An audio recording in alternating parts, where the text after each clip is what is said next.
Anybody else in favor? Seeing none, any opposed, please come forward.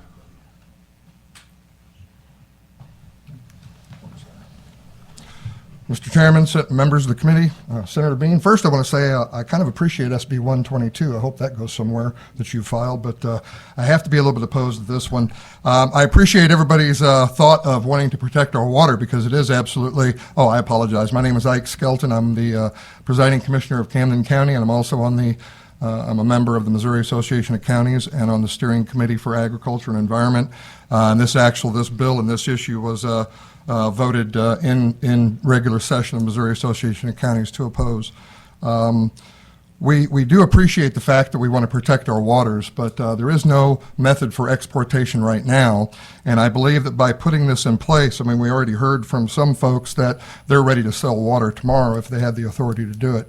And I believe that we have the protections in place now. There are already things that say you have to report major water usage.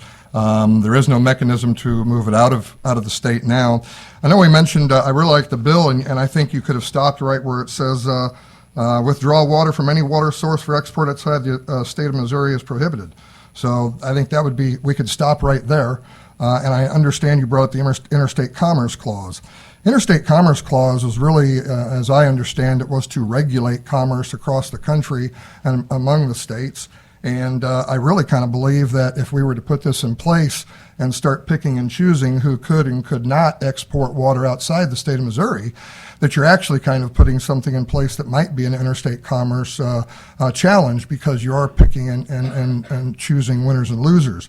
Whereas if you restrict water export to anyone, then that is fair across the board. You're not picking winners and losers, and you're making it just a simple no, we're not going to give water to anyone.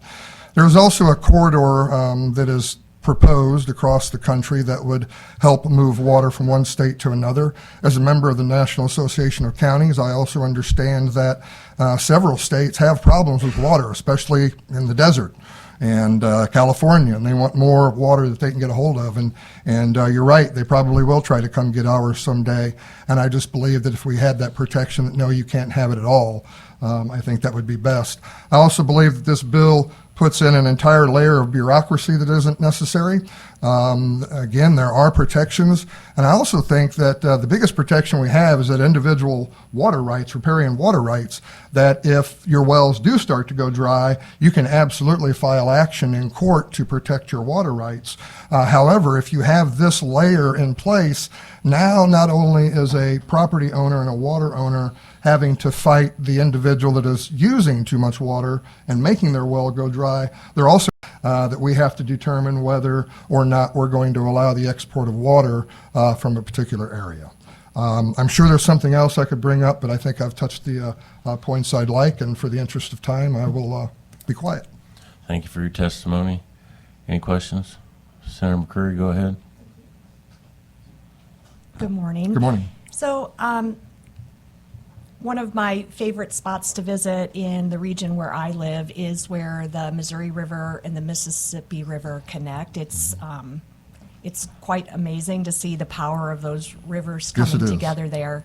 You know, I'm trying to understand this from the county point of view, but you know, if we truly did what you suggested, we would be in a situation where we could just capture water coming from the Missouri and the Mississippi and just say, like, all the water's ours, good luck to the rest of not just the country, but quite honestly, the world. You know, ultimately, everything that we do here in Missouri hits the Mississippi and impacts the states south of us. It goes into the Gulf, and I think you don't have to be a scientist to think that what we're doing here actually impacts the entire planet. So how do you and your colleagues justify this no exportation at all, knowing that we are benefiting from things that are flowing through here and aren't necessarily our property? Well, in your example, I think there are probably some, and I don't know all the different laws and rules and regulations, but I'm pretty sure that there is something that would prevent the state of Missouri trying to divert the Missouri River and just keep it for ourselves. So I think that's probably something we're not doing that now, and I'm pretty sure we're not going to do that in the future. So I don't think that I'm more concerned, honestly, about our groundwater, our drinking water, the water for all the cattle and other agricultural needs that we use. And if we start drawing into that, and I haven't seen the committee substitute, some folks have testified in favor of the committee substitute, so I don't know if they've got a copy and the general public doesn't. Oh, they're there now? Okay. Well, I'll have to take a look at that. I don't know if we're going to testify on it again, but maybe there's some changes in there that make it better. I don't know, but we haven't had a chance to see it. So I'm here testifying on what I know for sure that we have out. But again, I don't think that we would have that issue. That's not going to happen. And again, I'm more worried about our groundwater that we drink and use for our agriculture. Yeah, and I'm not suggesting that that's the county's position. I just, it's hard for me, water is a different type of property, if you will, because it is always moving and, water flows downhill.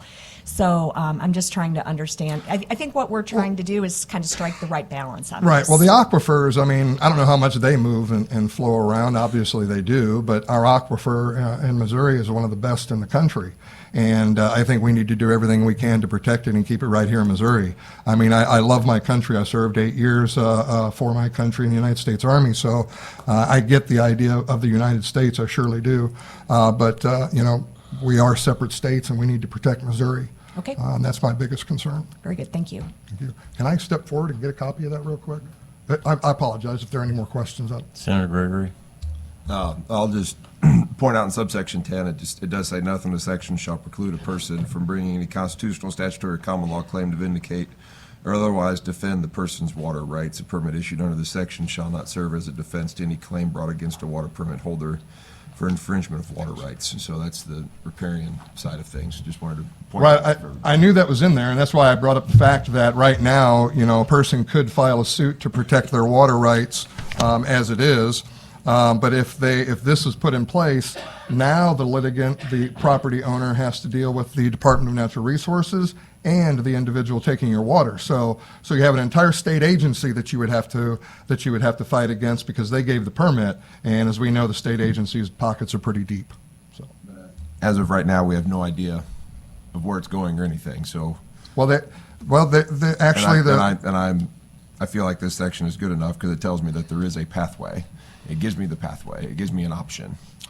Well, RSMO 256410 states that that major water users have to tell the Department of Natural Resources what they're doing, so you would have a source of where that water is coming from. And if your area and went dry, then you could just file a bill in court, just yourself, against that individual that's using too much water and potentially making your well go dry.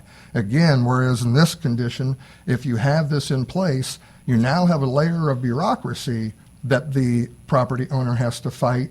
Sure, it allows you to make claim in court, I get that, but now you're not just fighting the individual that's using the water, you also have to fight the bureaucracy that gave them permission to use that water. And I would actually probably suggest that those that are using that water and exporting it would fall to the Department of Natural Resources in their defense on any litigation, saying, well, hey, this agency gave me the authority to do it, go sue them, not me. So I think it really just puts another layer of bureaucracy in place that would make it actually much more difficult for your small landowner, your small cattle producers, or row croppers to fight an instance where too much water was being used.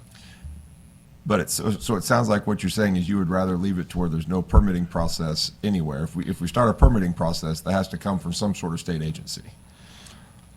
Well, I understand that, but if there is no permitting process and someone uses too much water, which they have to already tell the Department of Natural Resources how much they're using, an individual could still go block that in court because you have a riparian rights to the water that you have. To my knowledge from last year's legislation, is there any teeth, is there any requirement in reporting what's used? As far as the bill. And I'm seeing shaking heads in the audience right now. That's the one thing I garnered from last year, is that right now there is no requirement to report what's used. It says right there, no major water user shall withdraw or divert water from any water source without filing an official registration document with the division. And it talks about over 100,000 gallons, I'm pretty sure. I don't know all of them. There's no teeth to anything. It's an optional. Well, nuisance, Right now, it's a unregistered current diversion of optional water Nuisance, system. unregistered diversion of water by major water user, and injunction, section 256-415 states that any unregistered diversion of water by major water user is hereby declared to be a nuisance, and the director may request the Attorney General to fire an injunction. So there is protection if somebody uses too much water already and doesn't tell the department about it. And I understand that. And I like the permitting process. It will give full knowledge of who is going to be the one that's going to be taking the $2 billion and sending it across state lines potentially. And that will give us the rights to say yay or nay. So I appreciate you being here. I appreciate the back and forth. I just want to try and clarify. Thank you. Any other questions?